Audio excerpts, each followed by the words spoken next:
ठीक है, तो हमारे पास सिचुएशन कुछ ऐसी है कि हमें हर तरह के सिस्टम के लिए इलेक्ट्रिक फील्ड पोटेंशियल कैलकुलेट करना, हर तरह की सिचुएशन के लिए इलेक्ट्रिक फील्ड और इलेक्ट्रिक पोटेंशियल कैलकुलेट करना आना चाहिए। तो इससे पहले हमने बोला डिस्क्रीट चार्जेस हैं, कंटीन्यूअस चार्जेस हैं, तो एक-एक करके ऐड करके हम इलेक्ट्रिक फील्ड पोटेंशियल कैलकुलेट कर सकते हैं। फिर उसके बाद कंडक्टर्स आ गया, तो कंडक्टर्स में भी हमने बस इतना बोला कि अगर इस तरह से स्कैटर्ड कुछ, ये मान लो Q1 है, ठीक है, यहाँ पर Q2 है, और यहाँ पे लेटेस्ट से यहाँ पे कोई रॉड है, ठीक है, Q3, और इसके साथ ठीक है, ऐसे मान लो रिंग भी है, इस पे भी चार्ज है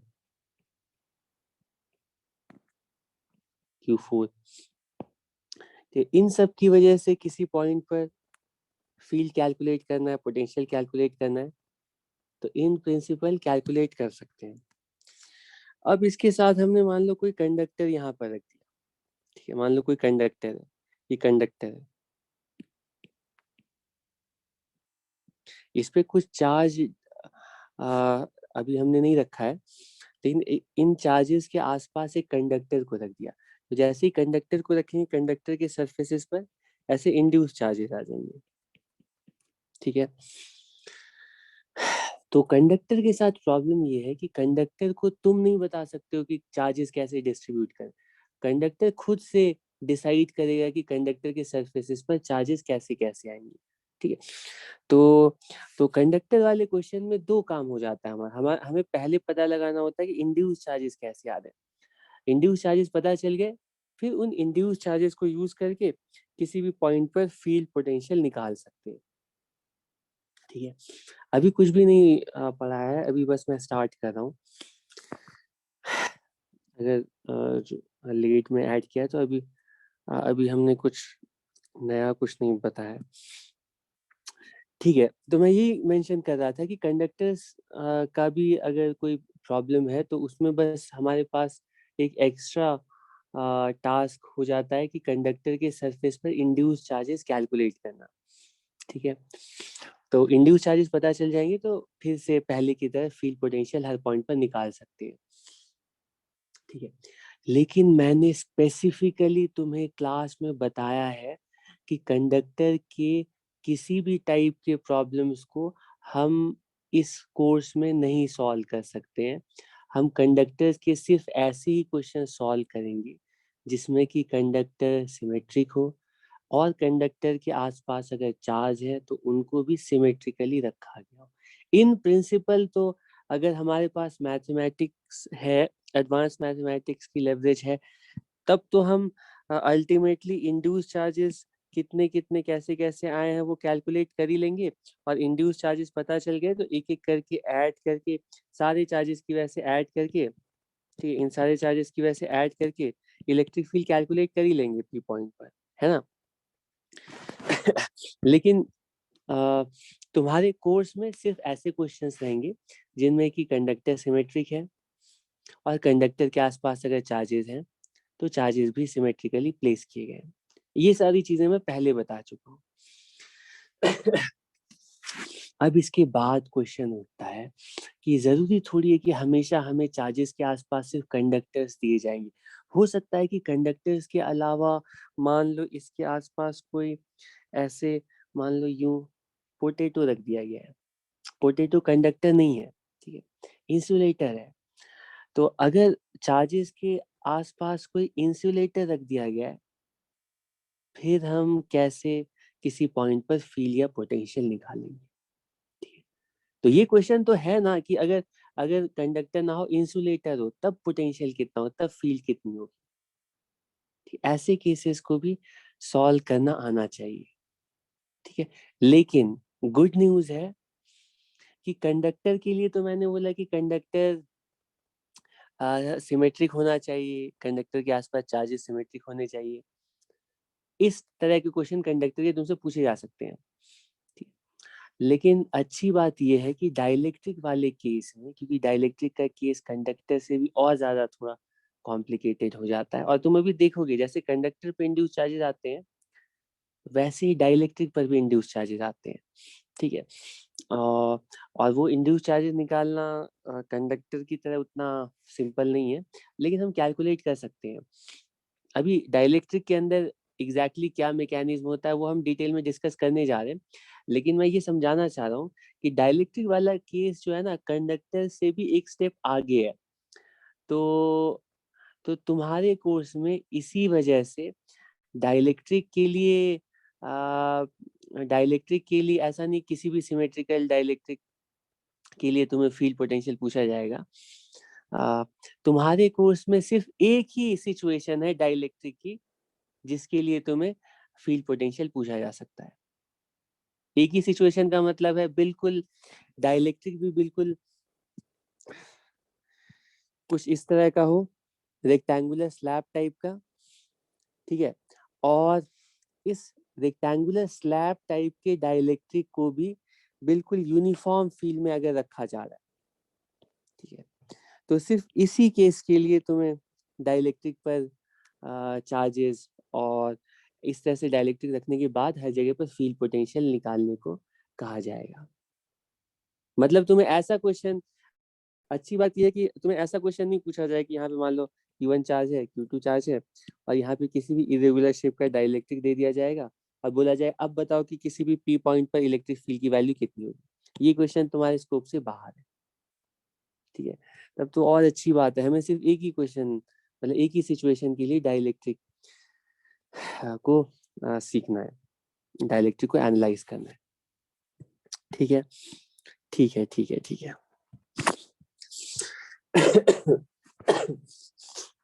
देखो तो सिचुएशन क्या है इसको पहले अच्छे से समझो। सिचुएशन कुछ इस तरह की है कि हमारे पास दो बहुत लार्ज पैरेलल प्लेट्स इस तरह से हैं, ठीक है। इनको मैं ड्रॉ कर देता हूँ, लार्ज पैरेलल प्लेट्स हैं,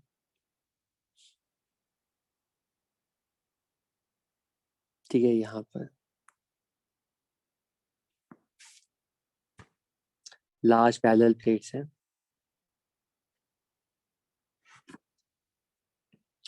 ठीक है, लार्ज कंडक्टिंग पैरेलल प्लेट्स हैं और इन पे चार्जेस को यूनिफॉर्मली डिस्ट्रीब्यूट कर दिया गया है, ठीक है। मतलब कि एक यूनिफॉर्म इलेक्ट्रिक फील्ड प्रोड्यूस की गई है,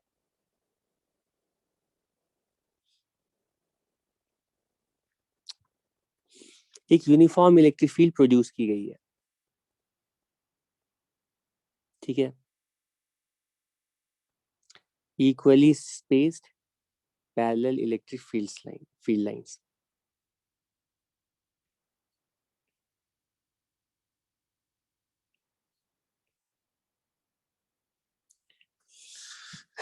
ठीक है। ऑब्वियसली जो एज वाली फील्ड लाइंस होंगी वो पहले बता चुका हूँ, वो थोड़ा कुछ इस तरह से बेंड हो जाती है, ठीक। इसको फ्रिंज फील्ड कहते हैं, ठीक है, लेकिन हम अभी उसको इग्नोर कर रहे हैं।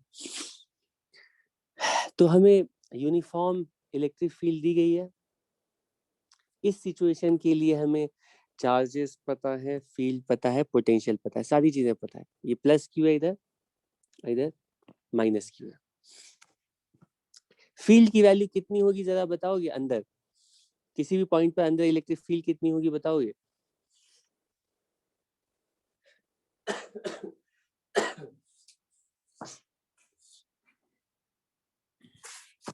फील्ड की वैल्यू कितनी होगी? हाँ, सिग्मा बाई एप्सिलॉन नॉट के इक्वल।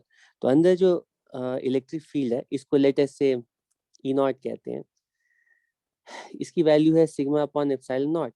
और सिग्मा का मतलब है क्यू, क्यू हम लिख रहे हैं बाहर जो एक्सटर्नल मतलब प्लेट्स पर जो टोटल चार्ज है, क्यू अपॉन ए सिग्मा हो गया अपॉन एप्सिलॉन। और इसमें तुम लोगों ने कई बार ये कंफ्यूजन पूछा है कि ये जो रिजल्ट है ये इनफाइनाइट शीट की वजह से है, फाइनाइट के लिए कैसे अप्लाई कर सकते हैं। तो मैं बता चुका हूँ कि एक तो ये प्लेट्स लार्ज है या फिर पास है, तो हम लोग लार्ज शीट वाला रिजल्ट यूज कर सकते हैं। वरना अगर ये शीट फाइनाइट भी है तो भी इलेक्ट्रिक फील्ड की जो वो एक्चुअल वैल्यू आती है वो सिग्मा अपॉन एप्सिलॉन नॉट से बहुत ज़्यादा डिफरेंट नहीं आ रही है, इसीलिए हम इस रिजल्ट को यूज कर सकते हैं। ठीक है, मतलब इस अगर हम मतलब बीच वाले रीजन में है ना, इस रीजन में ऑलमोस्ट इलेक्ट्रिक फील्ड की वैल्यू इसके आसपास होगी। ठीक है, ओके। तो यहाँ तक तो सारी कहानी बिल्कुल क्रिस्टल क्लियर है। चार्जेस रखे हुए थे, चार्जेस की वजह से यूनिफॉर्म इलेक्ट्रिक फील्ड प्रोड्यूस हो रही है। लेट अस से ये जो चार्ज है ना, इसको एक काम करते हैं, क्यू नॉट लिख देते हैं, इसको क्यू नॉट लिख देते हैं। ठीक है, तो इनकी वजह से जो इलेक्ट्रिक फील्ड प्रोड्यूस हुई है, इलेक्ट्रिक फील्ड की वैल्यू जरा बताओगे कितनी है? इसको लिख रहा हूँ सिग्मा नॉट, ये नॉट सिंबल दे रहा हूँ, ये प्लेट्स पर जो चार्ज डेंसिटी है, चार्ज है, अपॉन एप्सिलॉन नॉट।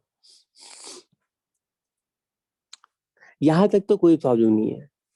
ठीक है, अब इसके बाद वाली सिचुएशन इम्पोर्टेंट, इसके बाद कहा जाता है कि हम ऐसी यूनिफॉर्म इलेक्ट्रिक फील्ड में एक डाइलेक्ट्रिक को प्लेस करते हैं, और डाइलेक्ट्रिक किसी भी तरह का इस तरह से डाइलेक्ट्रिक नहीं प्लेस कर रहे हैं।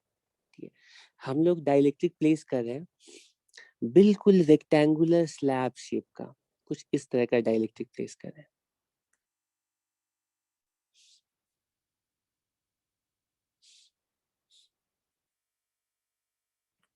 ठीक है, कोई बात नहीं आशिक। डाइलेक्ट्रिक मतलब इंसुलेटर, इंसुलेटर का दूसरा नाम डाइलेक्ट्रिक है, या नॉन कंडक्टर। ठीक है, नॉन कंडक्टर का मतलब है कि इसके अंदर फ्री चार्जेस नहीं है, चार्जेस बाउंड है, बस।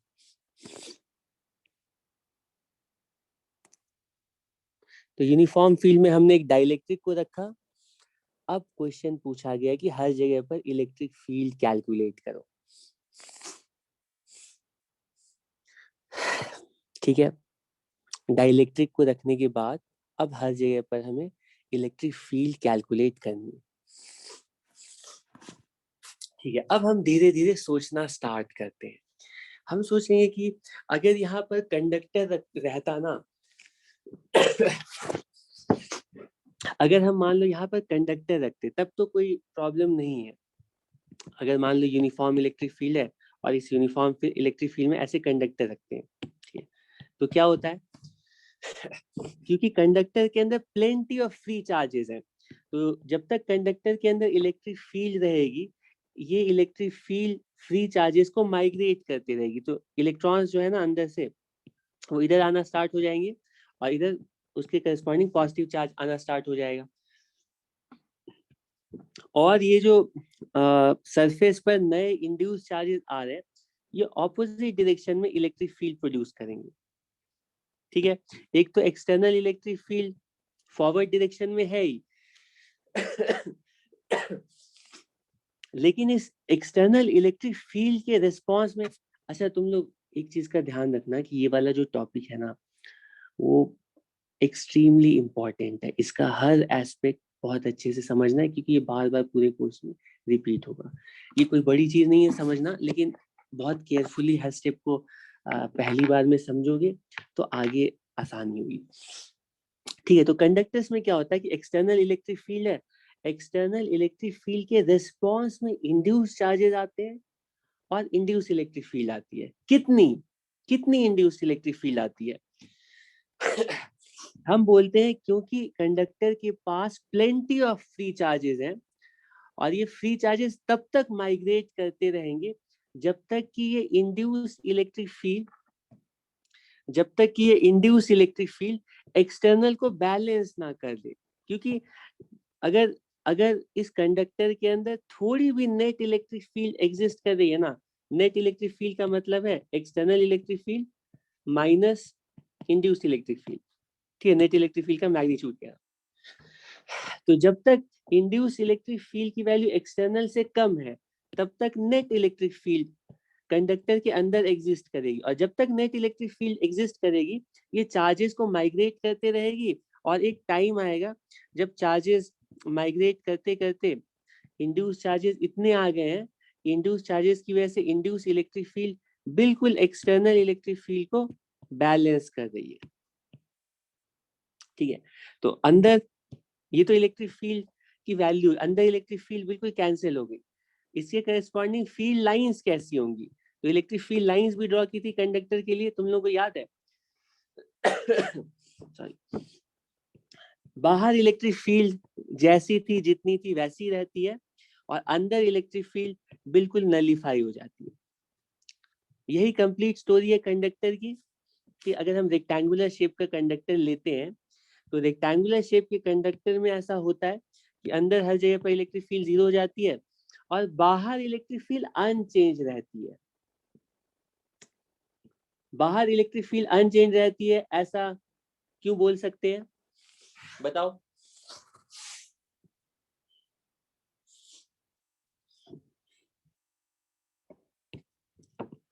अरे बाहर की इलेक्ट्रिक फील्ड सेम है, ऐसा क्यों बोल सकते हैं?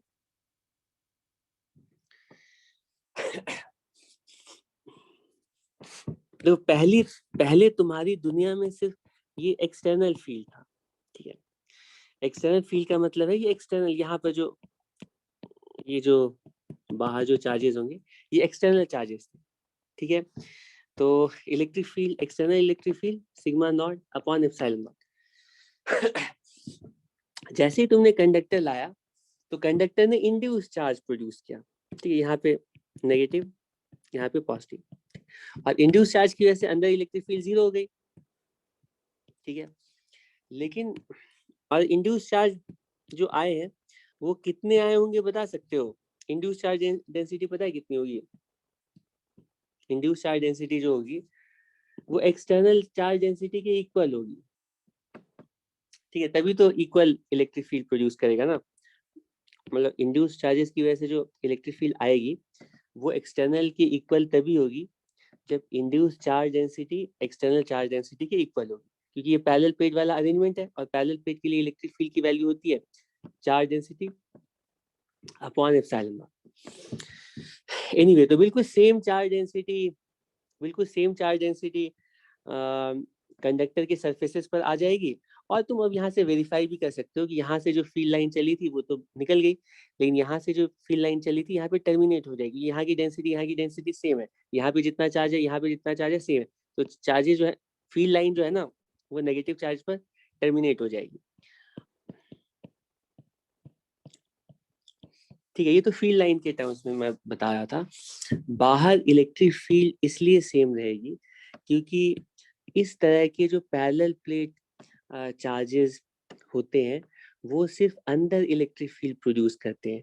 ये जो इंड्यूस चार्जेस है इसकी वजह से बाहर किसी भी पॉइंट पर इलेक्ट्रिक फील्ड 0 है। ठीक है, तो बाहर जो इलेक्ट्रिक फील्ड होगी सिर्फ इन एक्सटर्नल चार्जेस की वजह से होगी। ठीक है, तो कंडक्टर वाली स्टोरी बिल्कुल क्लियर है, कई बार हम लोग डिस्कस कर चुके हैं।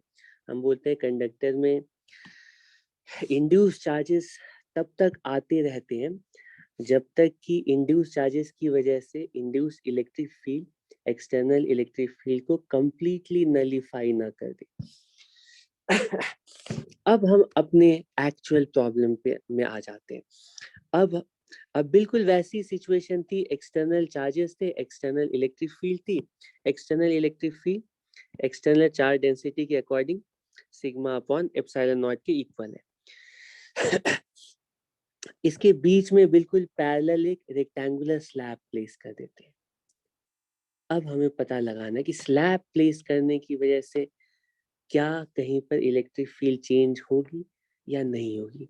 इलेक्ट्रिक फील्ड चेंज तभी होगी जब हमारे सिस्टम में कोई नया चार्ज आए। ठीक है, चार्ज तो मतलब डाइलेक्ट्रिक के अंदर, कंडक्टर के अंदर चार्ज तो होते हैं लेकिन न्यूट्रल होते हैं, नेट चार्ज नहीं आता है।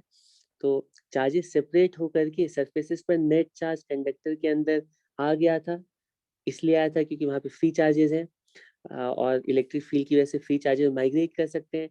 लेकिन डाइलेक्ट्रिक में कैसे कोई चार्ज आ सकता है? क्योंकि डाइलेक्ट्रिक के अंदर जो भी एटम्स है ना, डाइलेक्ट्रिक के अंदर जो भी एटम्स है, ये डाइलेक्ट्रिक मटेरियल है, तो इसके अंदर जो भी एटम है वो बॉन्डेड है, इसके अंदर ये पॉजिटिव चार्ज है और बाहर ये इलेक्ट्रॉन है। कंडक्टर्स के लिए हम ऐसा बोलते हैं कि कंडक्टर के अंदर के जो एटम्स है ना, उसके अंदर जो सबसे आउटर मोस्ट इलेक्ट्रॉन है वो बिल्कुल लूजली बॉन्डेड है और रूम टेम्परेचर की थर्मल एनर्जी सफिशिएंट होती है इस इलेक्ट्रॉन को एक्साइट करके बाहर निकालने के लिए। तो कंडक्टर के अंदर जो एटम होता है वो हमेशा आयन और फ्री इलेक्ट्रॉन के फॉर्म में होता है, लेकिन नॉन कंडक्टर्स के अंदर ऐसा नहीं होता है। नॉन कंडक्टर्स के अंदर नॉन कंडक्टर्स के अंदर जो इलेक्ट्रॉन है ना आउटर मोस्ट शेल में, वो बॉन्डेड रहता है एटम के साथ। हाँ, वेरी गुड। हाँ, वह तुम सही गेस कर रहे हो। अभी वही हम सोच रहे हैं। लेकिन इंसुलेटर के अंदर के जो एटम्स है उनके पास फ्री इलेक्ट्रॉन तो नहीं है, ये इलेक्ट्रॉन बॉन्डेड है। ठीक है, तो तुम सोचोगे नेट चार्ज कैसे आएगा।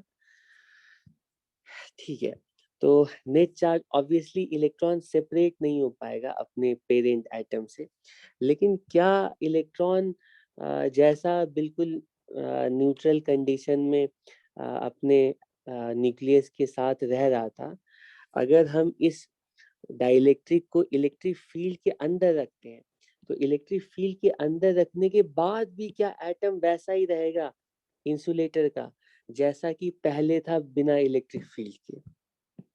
ठीक है, इलेक्ट्रॉन फ्री तो नहीं हुआ है, लेकिन इलेक्ट्रॉन फ्री नहीं हुआ है लेकिन इलेक्ट्रॉन के ऊपर फोर्स लगना तो बंद नहीं होगा ना। तो मान लो हमारे पास ये एटम है, पॉजिटिव न्यूक्लियस है, नेगेटिव इलेक्ट्रॉन है। ठीक, ये हमारा एटम है। मैं एक एटम ड्रॉ कर रहा हूँ, ठीक है, और समझते हैं इस एटम के साथ क्या होगा। जैसे इलेक्ट्रिक फील्ड में रखेंगे तो इलेक्ट्रॉन के ऊपर यानी नेगेटिव चार्ज के ऊपर फोर्स एक्ट करेगा इलेक्ट्रिक फील्ड के ऑपोजिट डायरेक्शन में, और पॉजिटिव चार्ज के ऊपर फोर्स एक्ट करेगा इलेक्ट्रिक फील्ड की डायरेक्शन में। ठीक है, तो इन फोर्सेस की वजह से क्या होगा, क्या होगा, क्या होगा, एटम की जो शेप है पहले जैसी थी वैसी नहीं रहेगी। ठीक है, एटम की जो नेचुरल शेप है वो क्लासिकल मैकेनिक्स में हम उसको बोलते हैं इस तरह से, ये पॉजिटिवली चार्ज ऐसे न्यूक्लियस है। ठीक है, पॉजिटिव चार्ज यहाँ पे ऐसे इस न्यूक्लियस के अंदर बिल्कुल यूनिफॉर्मली होगा पूरे वॉल्यूम में, और इसके बाहर जो इलेक्ट्रॉन है वो इस तरह से इलेक्ट्रॉन क्लाउड, ये नेगेटिव चार्ज का ऐसे क्लाउड है। ठीक है। तो इसको तुम इमेजिन कर सकते हो कि एक पॉइंट चार्ज है सेंटर पे, और ये मतलब एक मॉडल की तरह इसको इमेजिन करने की कोशिश कर रहा है। मतलब ये एक्चुअल मॉडल तो नहीं है एटम का, लेकिन ये इससे काम चल जाए।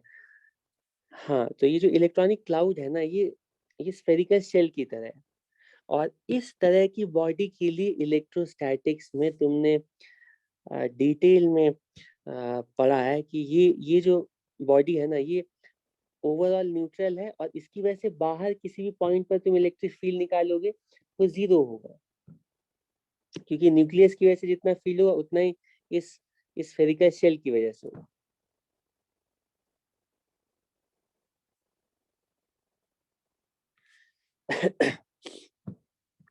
हाँ, क्लास का जो नॉर्मल शेड्यूल है वो 8:40 है। अगर कुछ चेंज होता है तो वो पहले से बता दिया जाए। ठीक है, तो ये पॉइंट तो तुम लोगों को याद है ना, इलेक्ट्रोस्टैटिक्स में इस तरह के बहुत सारे क्वेश्चंस तुम किए हो, गॉसेस लॉ में ऐसे क्वेश्चन किए हो जहाँ पे पॉइंट चार्ज है और इक्वल अमाउंट का नेगेटिव चार्ज का हॉलो स्फीयर है। ठीक है, तो बाहर फील्ड नलीफाई हो जाती थी, या गॉसेस लॉ से 1 मिनट में देख सकते हो कि हम एक गॉसियन सरफेस बनाएंगे और इलेक्ट्रिक फील्ड का फ्लक्स डेफिनेशन यूज करके लिखेंगे। ठीक है, और गॉसेस लॉ अप्लाई करके चार्ज एनक्लोज, तो क्योंकि चार्ज एनक्लोज जीरो है तो फील्ड भी जीरो होगी। ठीक है, तो बाहर हर जगह फील्ड जीरो है इस तरह के अरेंजमेंट की वजह से। या फील्ड लाइंस ड्रॉ करोगे तो फील्ड लाइन कैसी होगी, बस ये अंदर ही एग्जिस्ट करेगी, बाहर फील्ड लाइन कैंसिल हो जाएगी। ठीक है, एनीवे, तो मैं कह रहा था कि जो न्यूट्रल एटम है, ठीक है, वो बाहर वो बिल्कुल उस पर नेट चार्ज जीरो है, और उसका इफेक्ट बाहर कैंसिल हो जाता है, बाहर वो कोई इलेक्ट्रिक फील्ड प्रोड्यूस नहीं करता है। कि इसीलिए हम बोलते हैं कि एटम कंप्लीटली न्यूट्रल, कि उस पर कोई नेट चार्ज नहीं है। ठीक है, लेकिन होता क्या है कि जैसे इलेक्ट्रिक फील्ड में हम एटम को रखेंगे, डाइलेक्ट्रिक एटम को रखेंगे, तो इलेक्ट्रॉन आयनाइज तो नहीं हो पाएगा, लेकिन इलेक्ट्रिक फील्ड की वजह से ये इस तरह से स्ट्रेच हो जाएगा। और जो नेगेटिव चार्ज है, नेगेटिव चार्ज का जो सेंटर है वो इलेक्ट्रिक फील्ड, वो लेफ्ट साइड में इलेक्ट्रिक फील्ड की डायरेक्शन के ऑपोजिट डायरेक्शन में, और जो पॉजिटिव पॉजिटिव चार्ज का जो सेंटर है वो वो इलेक्ट्रिक फील्ड की डायरेक्शन में डिस्टॉर्ट हो जाएगा। ओवरऑल एटम में centre of positive charge and centre of negative charge अब कोइंसाइड नहीं करेंगे, कि पहले सेंटर ऑफ पॉजिटिव चार्ज और सेंटर ऑफ नेगेटिव चार्ज एक ही जगह पर आ रहा था, इसी वजह से इसके बाहर एटम का इफेक्ट, चार्ज का इफेक्ट नलिफाई हो जा रहा था। लेकिन जैसे ही एटम इस तरह से स्ट्रेच हो जाएंगे, ठीक है, और स्ट्रेच होने की वजह से नेगेटिव चार्ज और पॉजिटिव चार्ज का सेंटर अब कोइंसाइड नहीं करेगा, तो हम बोलते हैं कि अब ये एटम के पोलराइज हो गया है। पोलराइज होने का मतलब है नेगेटिव चार्ज और पॉजिटिव चार्ज सेपरेट हो गए। और अब ये जो एटम है, चार्ज, टोटल चार्ज तो 0 है, लेकिन क्योंकि अब चार्जेस सेपरेट हो गए, तो अब ये जो एटम है ये बिहेव करेगा इलेक्ट्रिक डाइपोल की तरह। ठीक है, और डाइपोल की वजह से बाहर के पॉइंट पर अब ये जो डाइपोल है ये बाहर किसी पॉइंट पर इलेक्ट्रिक फील्ड प्रोड्यूस कर सकता है। ठीक है, ठीक है, एनीवे, तो हमारे पास यूनिफॉर्म इलेक्ट्रिक फील्ड है। यूनिफॉर्म इलेक्ट्रिक फील्ड के अंदर हम parallel rectangular dielectric slab place कर रहे हैं, और जैसे ही रेक्टेंगुलर डाइलेक्ट्रिक स्लैब को प्लेस करते हैं, इसके अंदर के सारे एटम्स पोलराइज हो जाते हैं। ठीक है, पोलराइज होने की वजह से क्या होता है, तो मैं उसको थोड़ा ड्रॉ करने की कोशिश करता हूँ। इसके अंदर के सारे एटम्स पोलराइज हो गए, तो पोलराइज, तो चलो दूसरे पेज में ड्रॉ करता हूँ तो ज्यादा अच्छा रहेगा। ये हमारा डाइलेक्ट्रिक है।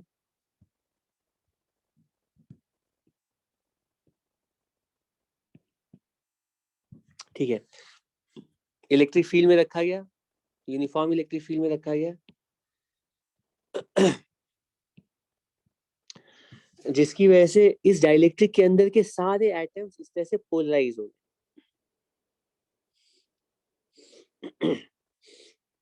सारे एटम्स इस तरह से पोलराइज हो गए।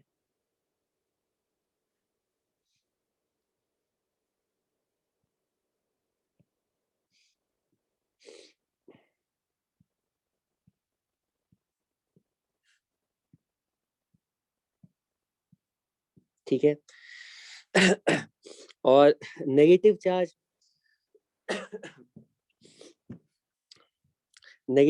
कुछ इधर चला जाएगा लेफ्ट साइड में, और पॉजिटिव चार्ज राइट साइड में चला जाएगा।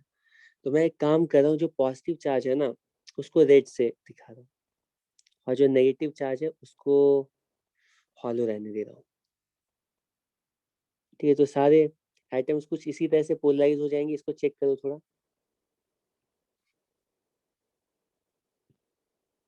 ऐसा ही होगा ना।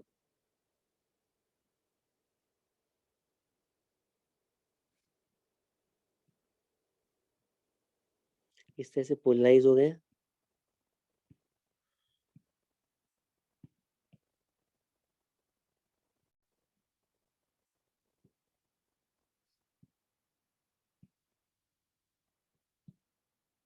ठीक है, सारे एटम्स पोलराइज हो गए, लेकिन यहाँ पर एक्चुअली मैं बहुत कम एटम्स को ड्रॉ कर पाया हूँ। एक्चुअल डाइलेक्ट्रिक में इस तरह के 10⁻23 ऑर्डर के डाइलेक्ट्रिक एटम्स रहेंगे, तो वो बहुत ही क्लोजली पैक्ड होंगे। नहीं, नॉकआउट होने के लिए तो बहुत स्ट्रॉन्ग इलेक्ट्रिक फील्ड चाहिए, ये तो तुम लोगों को बताया जा चुका है।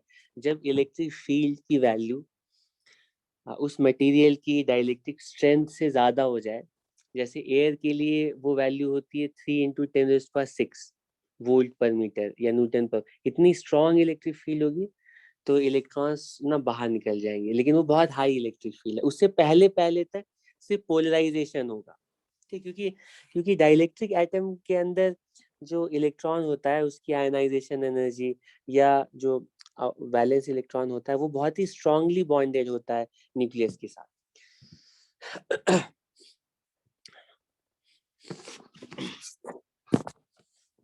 एटम्स की जितने भी एटम्स है ना वो ऐसे स्ट्रेच हो जा रहे हैं। ओवरऑल पूरी पूरी मटेरियल की शेप में ज्यादा उसमें बहुत माइन्यूट डिफरेंस तो आएगा ही, लेकिन बहुत ज्यादा डिफरेंस नहीं आएगा, क्योंकि तुम इसको इमेजिन करो, इसमें बहुत सारे बहुत छोटे छोटे छोटे इस तरह से बहुत सारे एटम्स हैं, ठीक है। तो थोड़ा सा अगर सारे एटम्स इस तरह से स्ट्रेच हो जा रहे हैं, ठीक है, इसके ये सब सॉलिड स्टेट में तुम लोगों ने देखा होगा,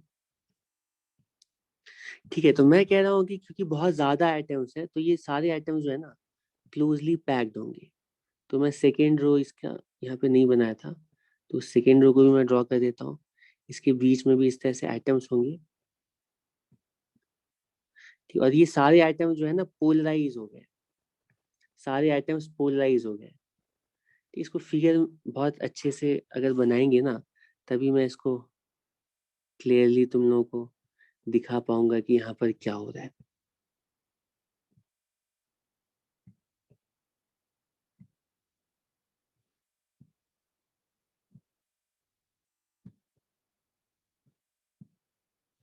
ठीक है, चलो ऐसा ही नीचे होगा। एक ही रो है, इसको भी बना ही देता हूँ।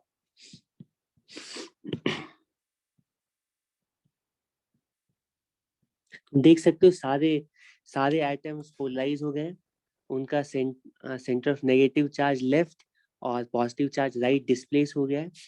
और ऐसा डिस्प्लेस होने से ओवरऑल पूरे वॉल्यूम ऑफ डाइलेक्ट्रिक को अगर देखोगे तो मैं कह रहा हूं अगर हम इस फर्स्ट कॉलम को इग्नोर करें तो इसके बाद का हर एक कॉलम ना, इसके बाद का हर एक कॉलम, क्योंकि ये पोलराइज्ड डाइलेक्ट्रिक एटम्स भी इतने क्लोजली पैक्ड है, तो ये पहले रो का जो ये पॉजिटिव चार्ज है ना वो दूसरे के नेगेटिव से नलीफाई होगा, तीसरे का पॉजिटिव चौथे के नेगेटिव से, पांचवे का पॉजिटिव छठे के नेगेटिव से। तो जो दूसरा कॉलम है ना, ये दूसरा कॉलम जो है ये कंप्लीटली न्यूट्रल हो गया है। ये देख पा रहे हो अच्छे से, फिगर बहुत अच्छी नहीं बना पाया मैं, लेकिन इसको तुम देख पा रहे हो। इसी तरह से जो तीसरा कॉलम है, क्योंकि एटम्स बहुत ही क्लोजली पैक्ड है, इतना क्लोजली पैक्ड है कि पहले आइटम का जो पॉजिटिव है दूसरे का नेगेटिव, और फिर तीसरे का पॉजिटिव चौथे का नेगेटिव, इस तरह से पॉजिटिव नेगेटिव ये पूरा कॉलम ही बिल्कुल न्यूट्रलाइज हो गया है। उसी तरह से ये पूरा कॉलम ही न्यूट्रलाइज हो गया है। तो इस डाइलेक्ट्रिक मटेरियल का ये जो पूरा वॉल्यूम है ना, ठीक है, ये सारे कॉलम्स कंप्लीटली न्यूट्रलाइज हो गए except the first column and the last column, ठीक है। तो ये वाला जो पार्ट है ना यहाँ से यहाँ तक, कि फिगर बहुत अच्छे से क्लियर नहीं है, लेकिन मैं एक्सपेक्ट कर रहा हूँ कि तुम लोग इंटेंशन को समझ पा रहे हो, ठीक है। जब बहुत क्लोजली पैक होंगे एटम्स तो हमेशा ऐसा होगा कि दूसरे कॉलम से सारे एटम्स के पॉजिटिव नेगेटिव हमेशा कैंसिल होंगे। सिर्फ पहला वाला जो कॉलम है और लास्ट वाला जो कॉलम है वो कैंसिल नहीं होगा, क्योंकि फील्ड इनको, ये जो इलेक्ट्रिक फील्ड है ना, ये नेगेटिव चार्ज को अपनी तरफ पुल कर रहा है, पॉजिटिव चार्ज को पुश कर रहा है।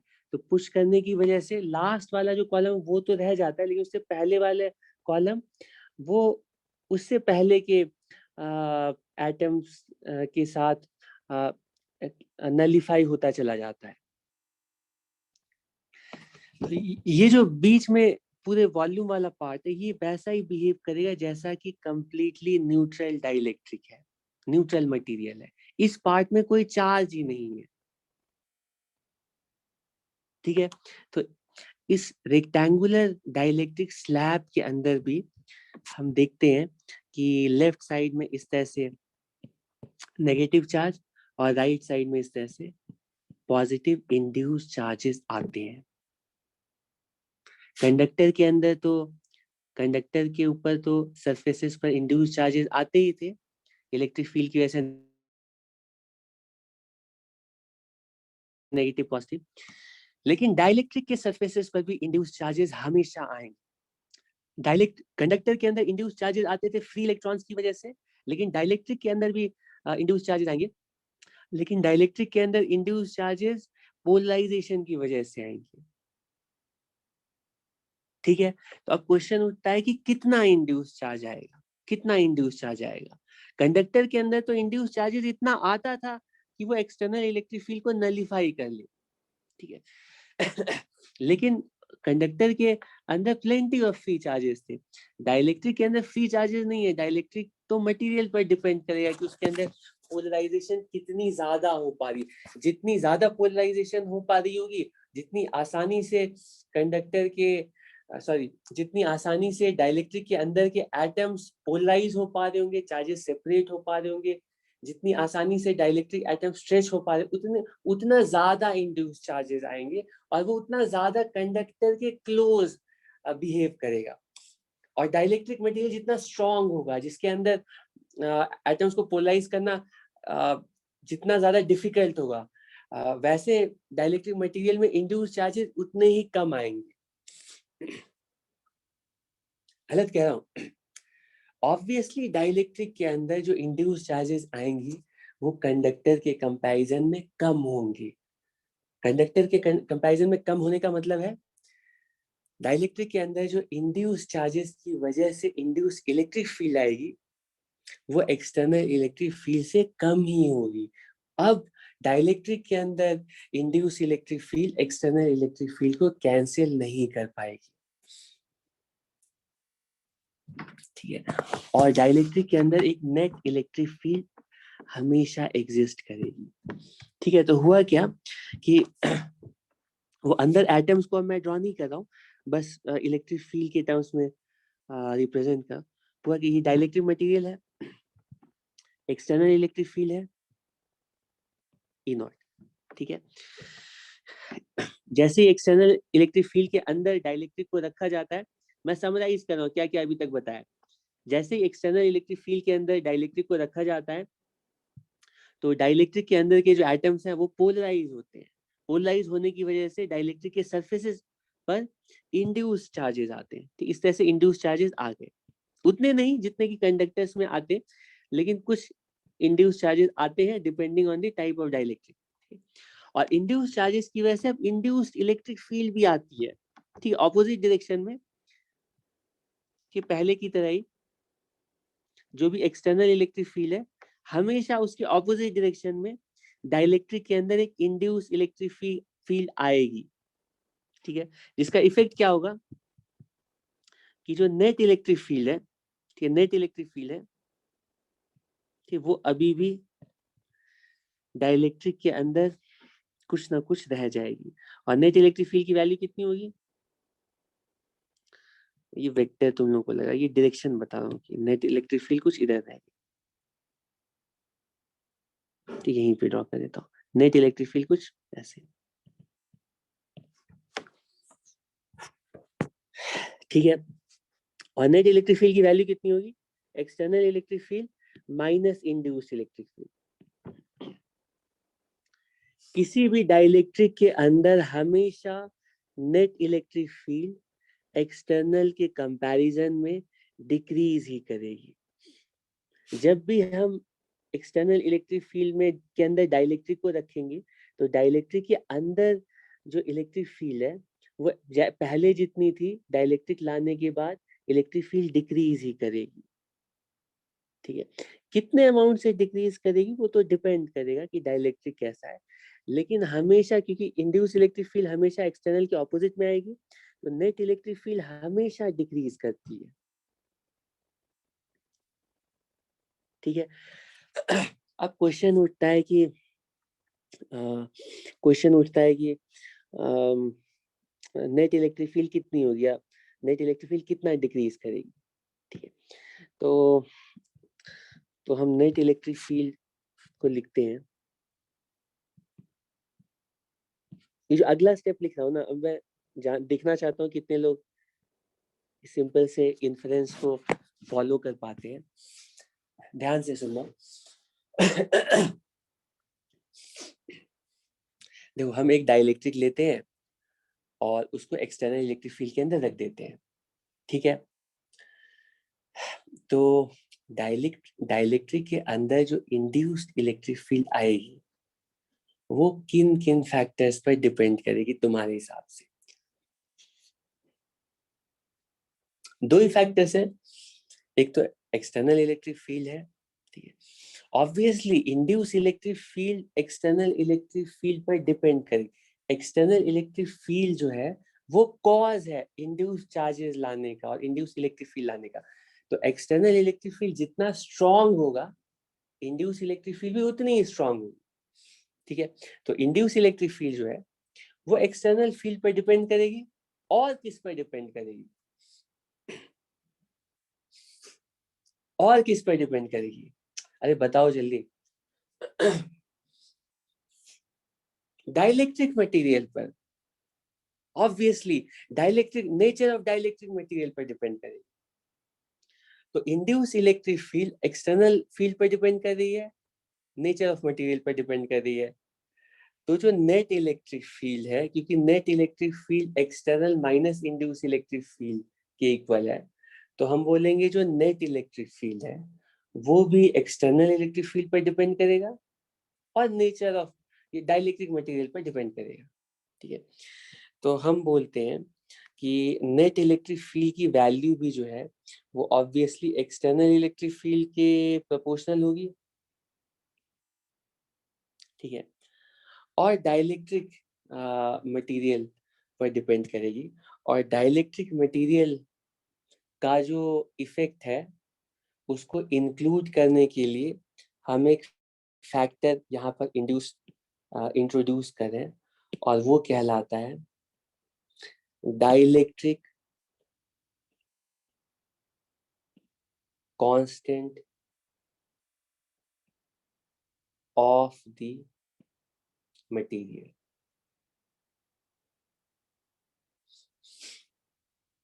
अब ध्यान से सुनना। ठीक है, हम क्या क्या लिख रहे हैं और क्यों लिख रहे हैं उसको समझो।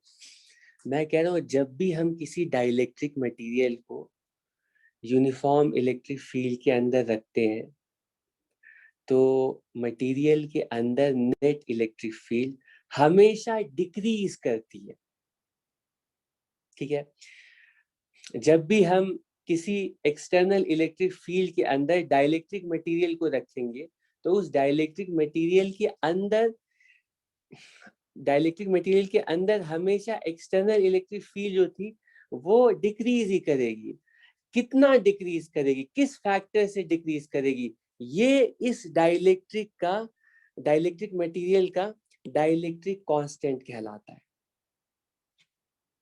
ठीक है, तो हम किसी भी मटेरियल के लिए एक नया टर्म डिफाइन कर रहे हैं। वो उस मटेरियल का, किसी भी डाइलेक्ट्रिक मटेरियल को की इलेक्ट्रिकल प्रॉपर्टी, किसी भी डाइलेक्ट्रिक मटेरियल की इलेक्ट्रिकल प्रॉपर्टी को एक्सप्लेन करने के लिए हम ये नया टर्म इंट्रोड्यूस कर रहे हैं। ये कहलाता है dielectric constant of the material. और इस डाइलेक्ट्रिक कांस्टेंट का मतलब यही होता है कि इस डाइलेक्ट्रिक मटेरियल के अंदर इलेक्ट्रिक फील्ड कितने फैक्टर से रिड्यूस करेगी अगर हम डाइलेक्ट्रिक को एक्सटर्नल इलेक्ट्रिक फील्ड के अंदर रखेंगे तो। ठीक है, एग्जाम्पल के लिए कोई डाइलेक्ट्रिक मटेरियल है, उसका डाइलेक्ट्रिक कांस्टेंट 2 है। तो डाइलेक्ट्रिक कांस्टेंट 2 होने का मतलब है कि जब भी इस डाइलेक्ट्रिक मटेरियल को एक्सटर्नल फील्ड में रखेंगे तो एक्सटर्नल फील्ड की वैल्यू हाफ हो जाएगी। कोई डाइलेक्ट्रिक मटेरियल है, उसका डाइलेक्ट्रिक कांस्टेंट 10 है। 10 का मतलब क्या है, समझ में आ रहा है? किसी डाइलेक्ट्रिक मटेरियल का डाइलेक्ट्रिक कांस्टेंट 10 होने का मतलब है कि इस डाइलेक्ट्रिक मटेरियल को जब भी तुम इलेक्ट्रिक फील्ड में रखोगे तो इलेक्ट्रिक फील्ड 10 के फैक्टर से रिड्यूस हो जाएगी। वाटर है, वाटर की डाइलेक्ट्रिक कांस्टेंट 80 होती है। तो जब तुम वाटर को इलेक्ट्रिक फील्ड में रखोगे तो वाटर के अंदर इलेक्ट्रिक फील्ड की वैल्यू 80 टाइम्स डिक्रीज कर जाएगी। ठीक है, तो अगर हमें डाइलेक्ट्रिक, हम लोग एक्सपेरिमेंट करके हर तरह के मटेरियल के लिए डाइलेक्ट्रिक कांस्टेंट निकाल लेते हैं। अब अगर हमें डाइलेक्ट्रिक कांस्टेंट की वैल्यू पता है तो हमें नेट इलेक्ट्रिक फील्ड भी पता है, और नेट इलेक्ट्रिक फील्ड पता है तो इंड्यूस इलेक्ट्रिक फील्ड भी पता है। ठीक है, तो एक्सटर्नल इलेक्ट्रिक फील्ड तो हमें ऑलरेडी गिवन ही है, एक्सटर्नल इलेक्ट्रिक फील्ड नोन है। ठीक है, नेट इलेक्ट्रिक फील्ड अगर डाइलेक्ट्रिक कांस्टेंट पता है तो हम कैलकुलेट कर सकते हैं, नेट इलेक्ट्रिक फील्ड कैलकुलेट कर सकते हैं, तो इंड्यूस इलेक्ट्रिक फील्ड भी कैलकुलेट कर सकते हैं। तीनों इलेक्ट्रिक फील्ड मुझे कैलकुलेट करके दिखाओ। ठीक है, हम आ जाते हैं ओरिजिनल प्रॉब्लम में। ओरिजिनल प्रॉब्लम में चलो चार्ज नहीं, चार्ज डेंसिटी के टर्म्स में ही डिस्कस करते हैं, वो ज्यादा आसान होगा। हालांकि तुम्हें चार्ज भी पूछा जा सकता है। तो ये external charge density sigma not है। एक्सटर्नल इलेक्ट्रिक फील्ड कितनी हो गई? External electric field sigma not upon epsilon not. ठीक है, तो अगर external electric field E not है तो नेट इलेक्ट्रिक फील्ड कितनी होगी? नेट इलेक्ट्रिक फील्ड कितनी होगी? तो हम बोलेंगे नेट इलेक्ट्रिक फील्ड की वैल्यू,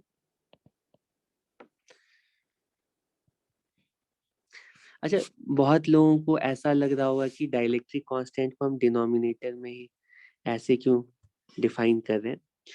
इसीलिए डिफाइन कर रहे हैं कि डाइलेक्ट्रिक के अंदर हमेशा इलेक्ट्रिक फील्ड रिड्यूस होती है। डाइलेक्ट्रिक के अंदर हमेशा इलेक्ट्रिक फील्ड रिड्यूस होती है, तो कितने फैक्टर से रिड्यूस होती है यही उस मटेरियल का डाइलेक्ट्रिक कांस्टेंट कहलाता है। ठीक है, तो लेट अस से इस मटेरियल का डाइलेक्ट्रिक कांस्टेंट के है, तो नेट इलेक्ट्रिक फील्ड की वैल्यू ई नॉट अपॉन के इक्वल हो गई, और नेट इलेक्ट्रिक फील्ड की वैल्यू होगी कितनी? वो ई नॉट माइनस ई इंड्यूस के इक्वल होगी। ठीक है, तो इंड्यूस इलेक्ट्रिक फील्ड की वैल्यू कितनी आ रही है? इंड्यूस इलेक्ट्रिक फील्ड की वैल्यू कितनी आ रही है, इसको जरा बताओगे? ई नॉट 1 माइनस 1 अपॉन के।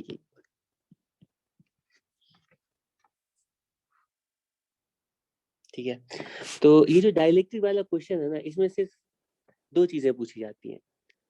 पहला तो एक्सटर्नल, इंड्यूस्ड और नेट इलेक्ट्रिक फील्ड कैलकुलेट करो। वो कैलकुलेट कर लिया, एक्सटर्नल कितना है वो तो ई नॉट हमें गिवन है, नेट इलेक्ट्रिक फील्ड कितनी है ई नॉट बाई के हो गई, तो इंड्यूस इलेक्ट्रिक फील्ड कितनी होगी ई नॉट 1 माइनस 1 बाई के। दूसरा क्वेश्चन इसमें पूछा जाता है कि एक्सटर्नल, एक्सटर्नल, इंड्यूस्ड और नेट इलेक्ट्रिक फील्ड हमें पता है। दूसरा क्वेश्चन होता है कि एक्सटर्नल, इंड्यूस्ड और नेट चार्ज कितना होगा। तो एक्सटर्नल चार्ज हमें गिवन है सिग्मा नॉट, इसकी वजह से इंड्यूस चार्ज आएगा, इंड्यूस चार्ज आएगा, और इंड्यूस चार्ज डेंसिटी में जानबूझ के थोड़ा सा इसको डेंस दिखा रहा हूँ, इसको थोड़ा सा रिलेटिवली कम डेंस दिखा रहा हूँ। ठीक है, इधर पॉजिटिव इंड्यूस चार्जेस आएंगे, ये इंड्यूस्ड और प्लस प्लस सिग्मा इंड्यूस। तो इंड्यूस चार्ज कितना आएगा? इंड्यूस चार्ज कितना आएगा, कैसे कैलकुलेट करेंगे?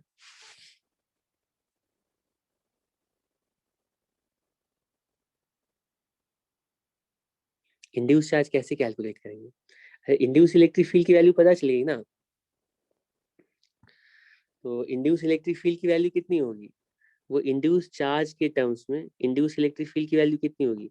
वो sigma induced upon epsilon not की इक्वल ही होगी ना।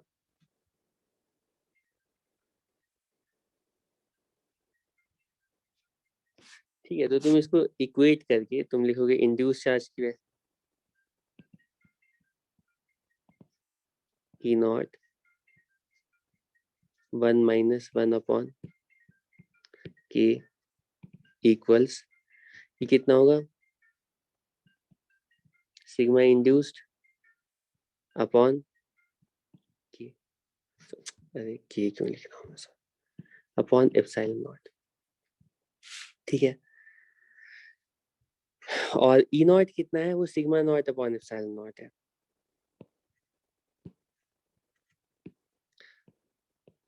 असल में मैं तुम लोगों को सजेस्ट करूंगा कि ये सारी वैल्यूज ना तुम अपने से निकालो। Sigma not times 1 minus 1 upon के।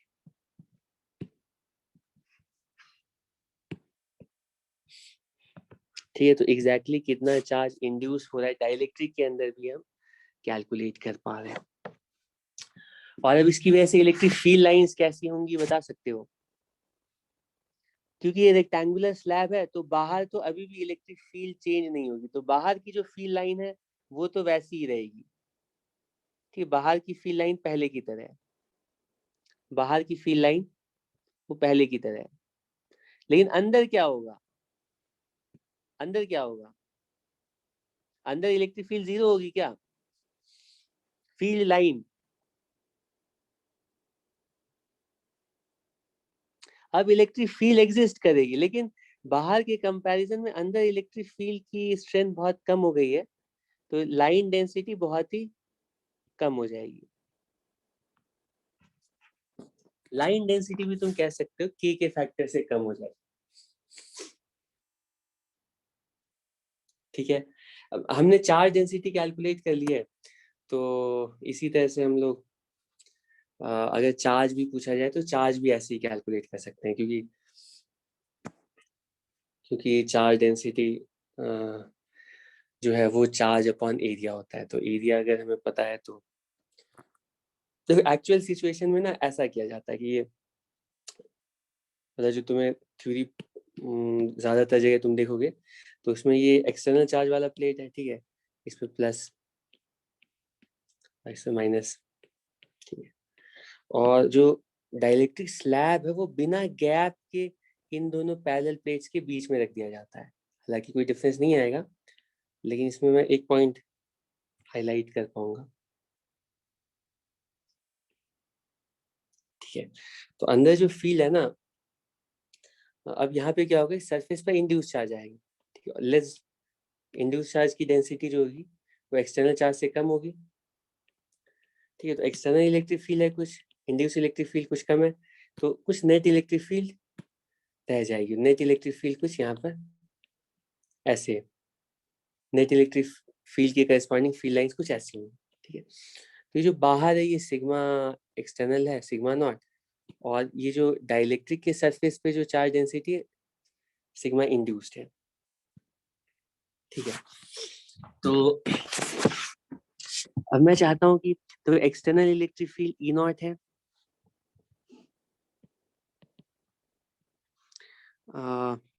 उसके बाद इंड्यूस इलेक्ट्रिक फील्ड कितनी है, ई नॉट 1 माइनस 1 अपॉन के, और नेट इलेक्ट्रिक फील्ड कितनी है, ई नॉट बाई के।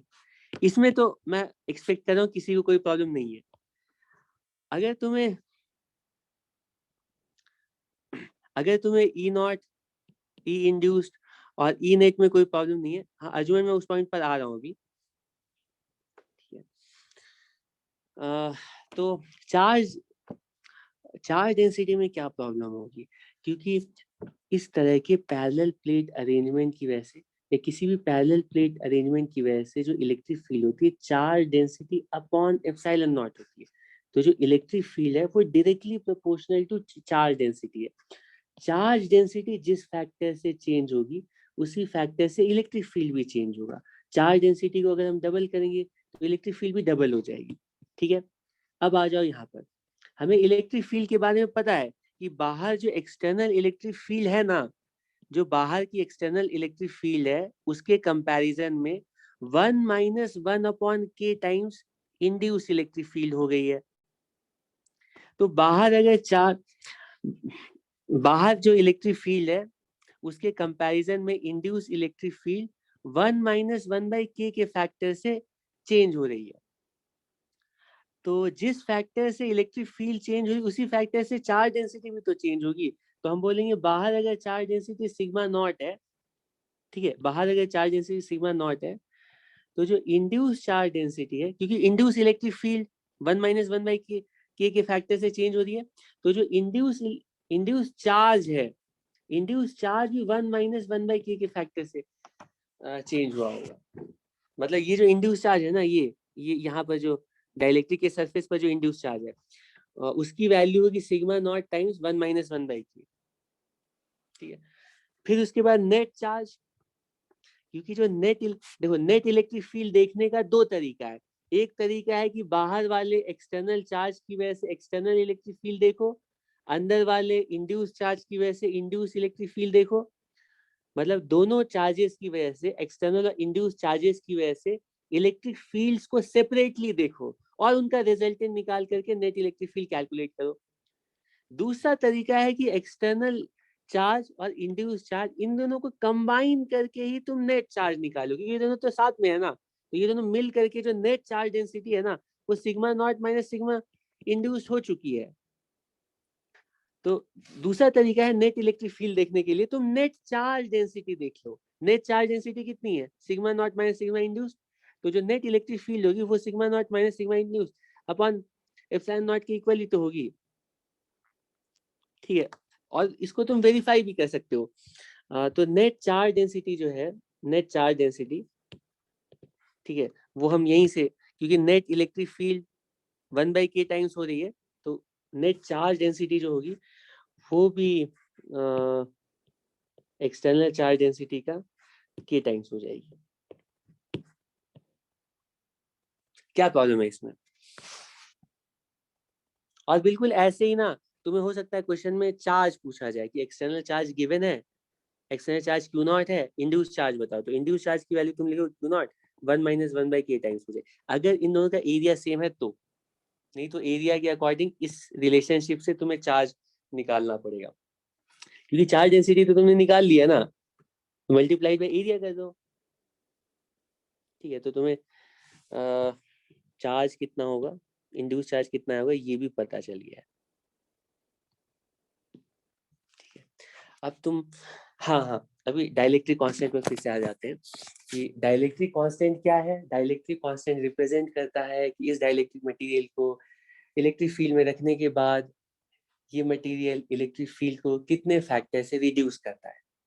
ठीक है, रिड्यूस तो करेगा, जितना ज्यादा रिड्यूस करेगा जितना ज्यादा रिड्यूस करेगा इलेक्ट्रिक फील्ड उतनी ही कम होगी।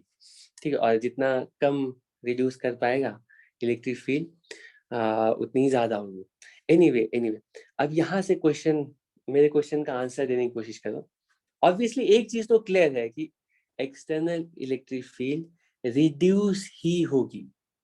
ठीक है, अगर external electric field E not है तो नेट इलेक्ट्रिक फील्ड की वैल्यू ई नॉट से कम ही होगी। इतना तो सबको समझ में आ रहा है ना। कमी होनी, ऐसा हो सकता है कभी क्या कि नेट इलेक्ट्रिक फील्ड इंक्रीज हो जाए, डाइलेक्ट्रिक को रखिए और नेट इलेक्ट्रिक फील्ड इंक्रीज हो जाए, ऐसा कभी हो सकता है?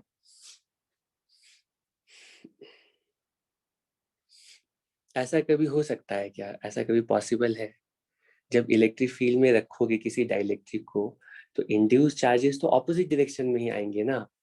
ठीक है, इलेक्ट्रिक फील्ड के ऑपोजिट डायरेक्शन में इलेक्ट्रॉन आएगा, इलेक्ट्रिक फील्ड की डायरेक्शन में पॉजिटिव चार्जेस जाएंगे, तो इनकी वजह से जो इलेक्ट्रिक फील्ड आएगी, इंड्यूस इलेक्ट्रिक फील्ड आएगी।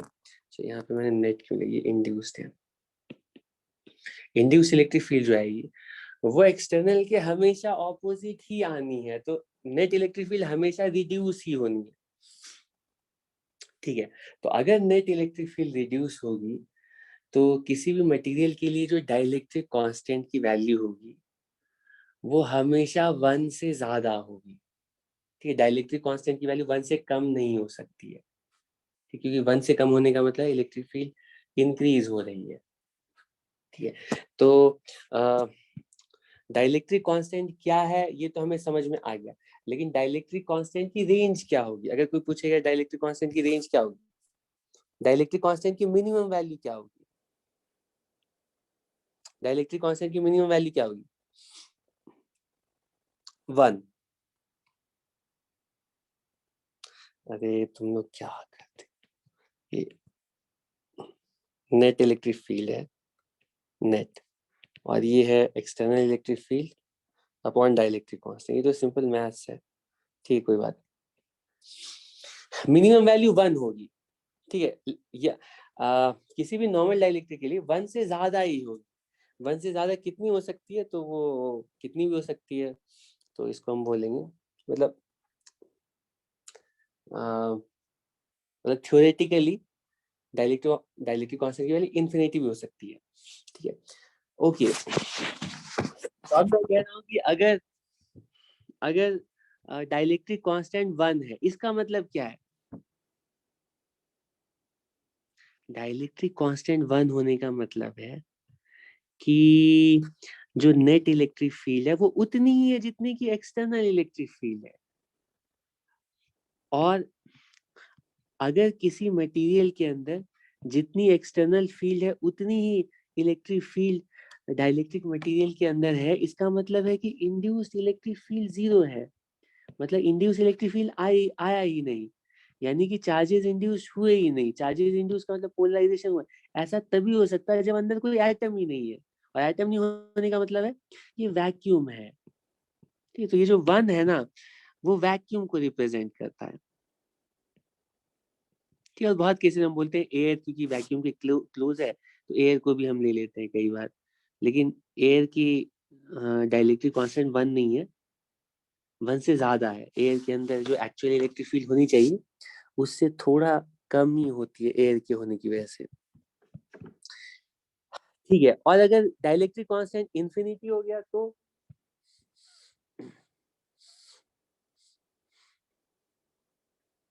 इंफिनिटी का मतलब क्या? अरे बताओ तो। इन डाइलेक्ट्रिक कांस्टेंट इंफिनिटी होने का मतलब है नेट इलेक्ट्रिक फील्ड 0।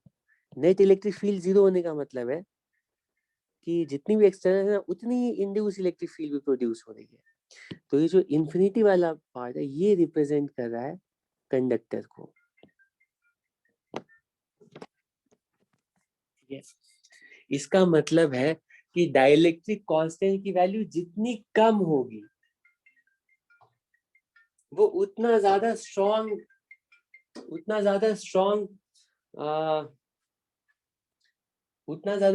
डाइलेक्ट्रिक की तरह बिहेव करेगा। और डाइलेक्ट्रिक कांस्टेंट की वैल्यू जितनी ज्यादा होगी, के की वैल्यू जितनी ज्यादा होगी, वो मटेरियल कंडक्टर के उतना ही क्लोज होगा।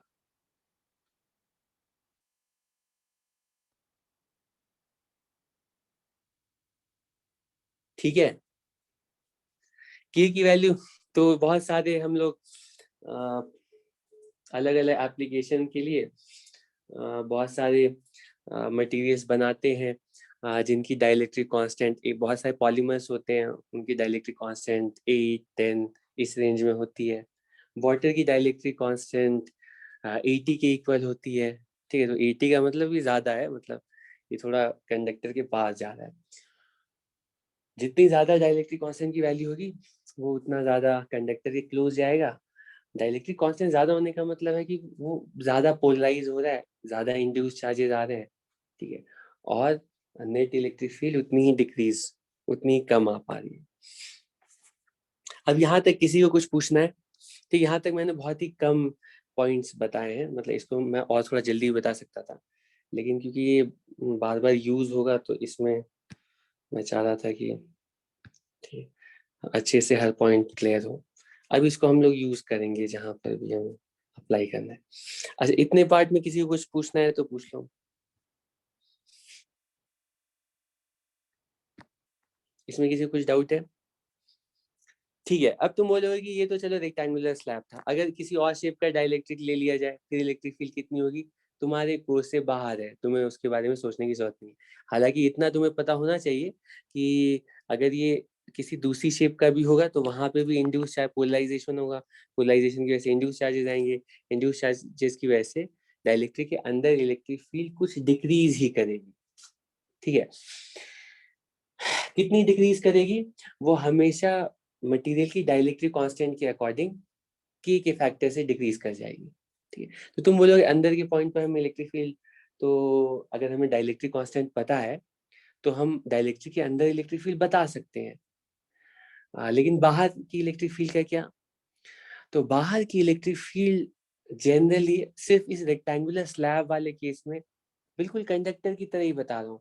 अगर रेक्टेंगुलर स्लैब है तब सिर्फ इस केस में बाहर की इलेक्ट्रिक फील्ड अनचेंज रहेगी, लेकिन अगर किसी और शेप का डाइलेक्ट्रिक होता तो बाहर वाली इलेक्ट्रिक फील्ड भी चेंज करती, और अंदर तो इलेक्ट्रिक फील्ड चेंज हो ही रही है, क्योंकि जो इंड्यूस चार्जेस आए हैं ना, वो चाहते हैं कि अंदर इंड्यूस चार्जेस चाहते हैं कि अंदर इलेक्ट्रिक फील्ड डिक्रीज हो। कि चाहते तो ये है कि इलेक्ट्रिक फील्ड नलीफाई हो जाए, लेकिन कैपेसिटी नहीं है डाइलेक्ट्रिक के पास।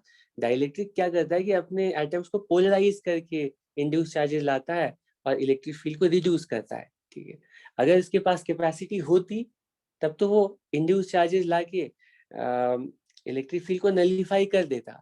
ठीक है, ऐसा सिर्फ कंडक्टर में हो पाता है। तो नलीफाई तो नहीं कर पाता है, लेकिन इलेक्ट्रिक फील्ड को रिड्यूस जरूर करता है। डाइलेक्ट्रिक मटेरियल के अंदर हमेशा इलेक्ट्रिक फील्ड रिड्यूस होगी कि वो डाइलेक्ट्रिक कांस्टेंट पर डिपेंड करे, लेकिन बाहर बाहर इलेक्ट्रिक फील्ड जनरली, ठीक है, अगर कोई अनलेस कोई स्पेशल केस हो, जनरली बाहर की हर पॉइंट पर भी इलेक्ट्रिक फील्ड की वैल्यू अब डाइलेक्ट्रिक के आने की वजह से बदल जाए, क्योंकि डाइलेक्ट्रिक के सरफेस पर इंड्यूस चार्जेस आ गए हैं। किसी भी पॉइंट पर इलेक्ट्रिक फील्ड कैलकुलेट करने के लिए तुम एक्सटर्नल चार्जेस के साथ साथ इंड्यूस चार्जेस का भी इफेक्ट इंक्लूड करो। ठीक है, तो अब क्वेश्चन उठता है कि एक एक बहुत ही पॉपुलर क्वेश्चन है, हालांकि ये तुम्हारे कोर्स का पार्ट तो नहीं है। चलो, दो चार्जेस हैं, ठीक है, ये Q1 है, ये Q2 है। इनके बीच में फोर्स पूछा गया है। Q1 की वजह से Q2 के ऊपर कितना फोर्स होगा, Q2 की वजह से Q1 के ऊपर कितना फोर्स होगा। तो फोर्स तुम कैलकुलेट करते हो, ये वैल्यू आती है 1/4πε0 Q1 Q2 अपॉन R²। ठीक, ये तुम्हारे कोर्स का पार्ट नहीं है, लेकिन इसको ठीक है बता देता हूँ, क्योंकि यहाँ पे ये कंफ्यूजन तुम्हारा भी क्लियर हो जाएगा। इसी तरह से force on one due to two calculate. अब मैं कह रहा हूँ कि इन दोनों चार्जेस को हम पानी के अंदर ले जाते हैं। ये पानी के अंदर चला गया, ठीक है, ये पानी के अंदर चला गया, ठीक है, इस तरह से पानी।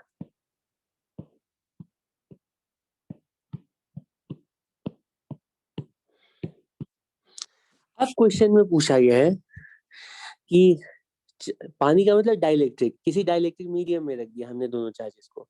अब पूछा जा रहा है कि 1 की वजह से 2 के ऊपर फोर्स बताओ कितना होगा। अगर तुमसे क्वेश्चन में पूछा गया है कि find the force on charge Q2 due to charge Q1, तो तुम्हारा आंसर क्या होगा।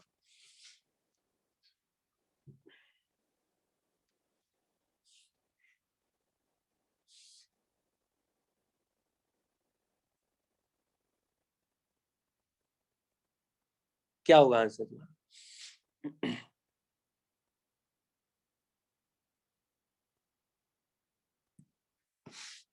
इसको ऐसा कहते हैं, थोड़ा आसानी के लिए ये मान लो प्लस Q है और ये माइनस Q है, इस पे फोर्स कुछ ऐसा होगा। ये फोर्स की वैल्यू लिखिए।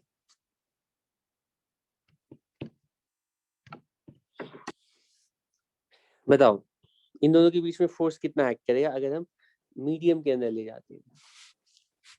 Find the force on minus Q due two plus Q, कितना होगा। अरे उतना ही होगा जितना कि पहले था एयर में।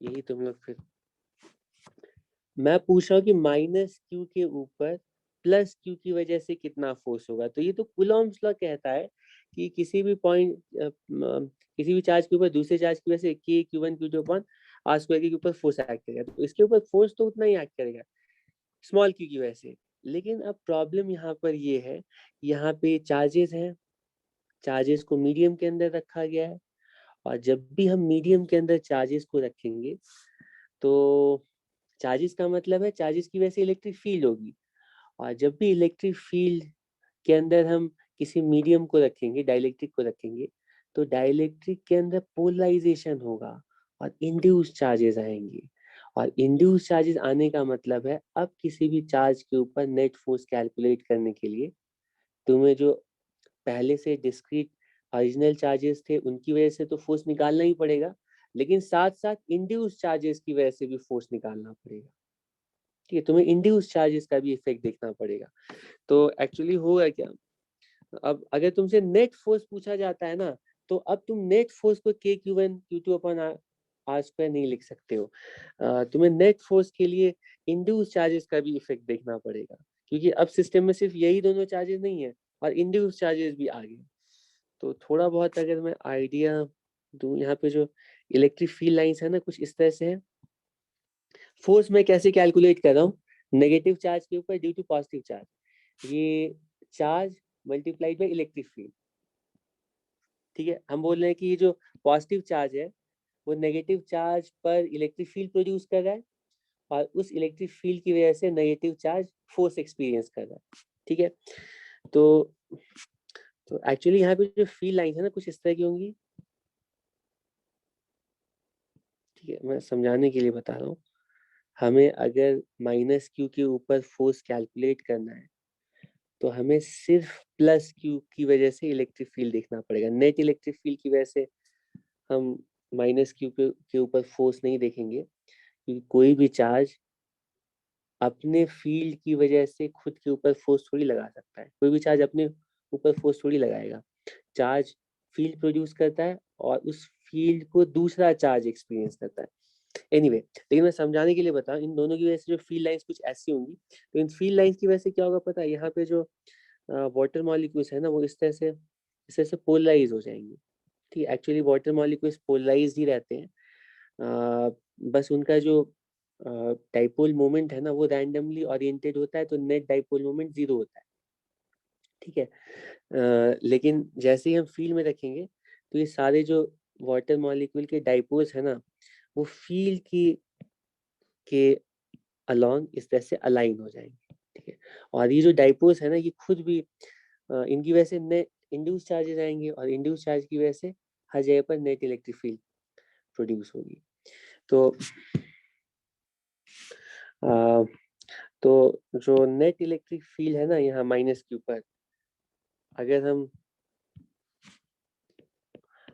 हम अ, दोनों चार्जेस को कंप्लीटली वाटर के अंदर सबमर्ज कर देते हैं, तो इलेक्ट्रिक फील्ड जो है ना, वो पहले जितनी इलेक्ट्रिक फील्ड थी अपॉन K की इक्वल हो जाएगी। K वाटर का डाइलेक्ट्रिक कांस्टेंट है। ठीक है, तो ये Q और इलेक्ट्रिक फील्ड, पॉजिटिव चार्ज की वजह से इलेक्ट्रिक फील्ड कितनी होती है, वो 1/4πε0 Q upon r² upon dielectric constant. तो ये जो फोर्स का एक्सप्रेशन है दोनों चार्जेस के बीच में, वो कुछ ऐसा आ जाता है 1/4πε0 K Q1 Q2। ठीक है, इसको Q² बोल दिया। ठीक है, अब तुम इसमें बोलोगे कि इलेक्ट्रिक फील्ड जो हमने अपने प्रॉब्लम में नेट इलेक्ट्रिक फील्ड कैलकुलेट की थी, वहां पे हमारे पास रेक्टेंगुलर स्लैब की शेप का डाइलेक्ट्रिक था और उसको यूनिफॉर्म फील्ड में रखा गया था। लेकिन यूनिफॉर्म फील्ड में नहीं भी हो तो जहाँ उस पॉइंट पे जितनी भी फील्ड की वैल्यू है अपॉन वहां पर डाइलेक्ट्रिक मटेरियल की डाइलेक्ट्रिक कांस्टेंट की इक्वल नेट इलेक्ट्रिक फील्ड आ जाएगी। ठीक है, हालांकि हमने डेरिवेशन एक स्पेशल केस के लिए किया है, लेकिन net electric field E upon K के इक्वल होता है। नहीं, R² भी है, सॉरी। हाँ, तो फोर्स का जो ये एक्सप्रेशन आ रहा है ना, इसमें एक तरीका है कि फोर्स कैलकुलेट करने का, कि हम बिल्कुल प्रॉपरली फोर्स कैलकुलेट करें। प्रॉपरली का मतलब है कि ओरिजिनल चार्जेस की वजह से फील्ड निकालें, और सॉरी, एक तरीका है कि हम फोर्स कैलकुलेट करने के लिए इंड्यूस चार्जेस का इफेक्ट देखें, तो ओरिजिनल चार्जेस देखें, इंड्यूस चार्जेस देखें, फिर जाकर के फोर्स कैलकुलेट करें। एक तरीका ये है और यही एक्चुअल तरीका है। एक्चुअल ऐसा ही हो रहा है ना कि इंड्यूस चार्जेस आ गए, इसी वजह से टोटल फोर्स चेंज कर रहा है।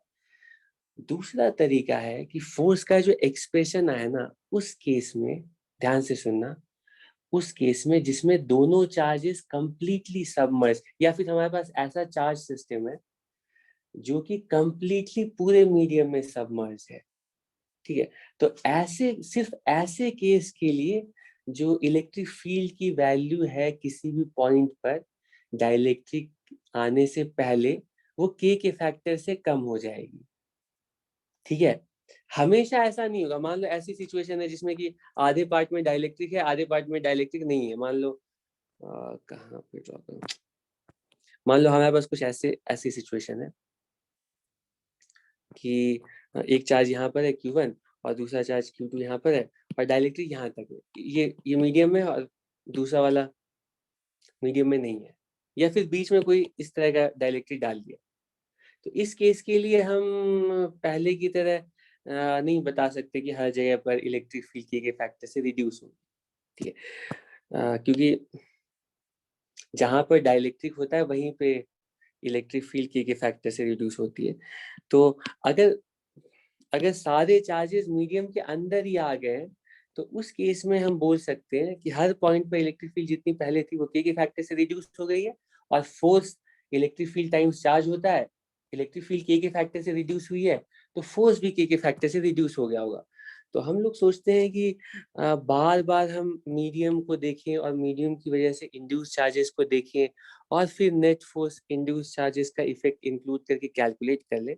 तो इसकी बजाय क्यों ना हम ऐसा करें कि जो कूलॉम्स लॉ का फॉर्मूला है ना 1/4πε0, और ये डाइलेक्ट्रिक कांस्टेंट के का मतलब dielectric constant Q1 Q2 upon R square, क्यों ना ऐसा करें, ये दो पॉइंट चार्जेस हैं Q1 Q2, इनके बीच का फोर्स आ रहा है जब इन दोनों चार्जेस को हमने किसी मीडियम के अंदर रखा है। ये प्रॉपर कैलकुलेशन से ये फोर्स है। तो हम बोलते हैं कि फोर्स कैलकुलेशन के लिए क्यों ना ऐसा करें कि इस मीडियम को भूल जाए। ठीक है, हम इंड्यूस चार्जेस को भूल जाए।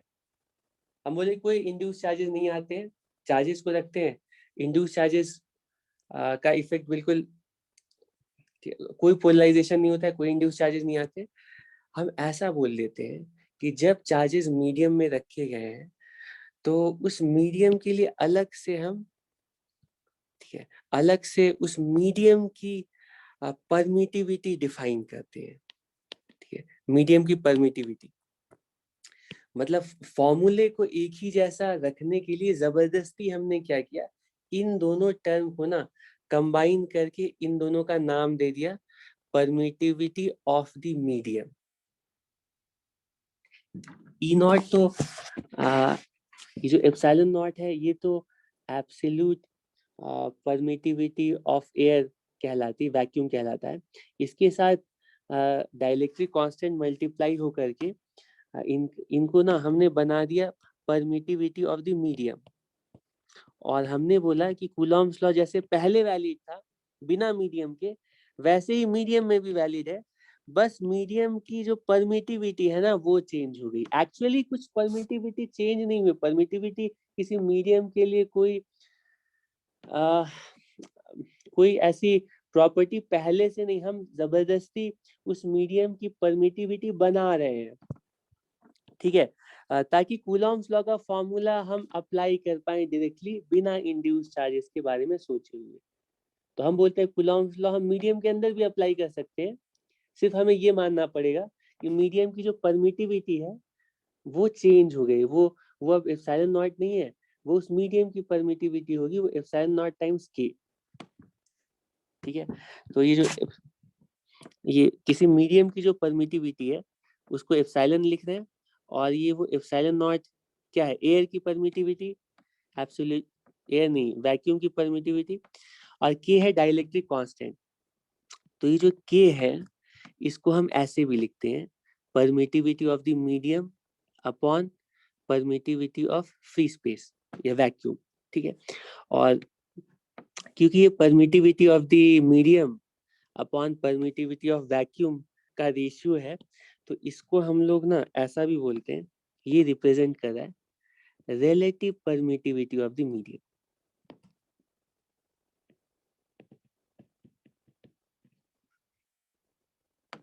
ठीक, बस ये फाइनल पॉइंट बता रहा हूँ। ये जो ई आर है ये कहलाता है डाइलेक्ट्रिक कांस्टेंट जो है ना, उसी को हम relative permittivity of the medium भी बोलते हैं। क्यों बोलते हैं क्योंकि रिलेटिव परमिटिविटी के साथ अगर हम absolute permittivity of vacuum multiply करते हैं तो ये मीडियम की परमिटिविटी कहलाती है। ठीक है, और मीडियम की परमिटिविटी को यूज करके हम डायरेक्टली कूलॉम्स लॉ से मीडियम में चार्जेस के बीच में फोर्स कैलकुलेट कर सकते हैं। ठीक है, चलो अब नेक्स्ट क्लास में बात करेंगे। कल कौन सा दिन है वैसे? आज थर्सडे था ना, कल फ्राइडे। चलो ठीक है, कोई बात नहीं, कल वो कैपेसिटर वाला पार्ट कवर कर लेंगे। ये समझाने का पार्ट इतना ही था, अब बस इसको हम यूज करेंगे।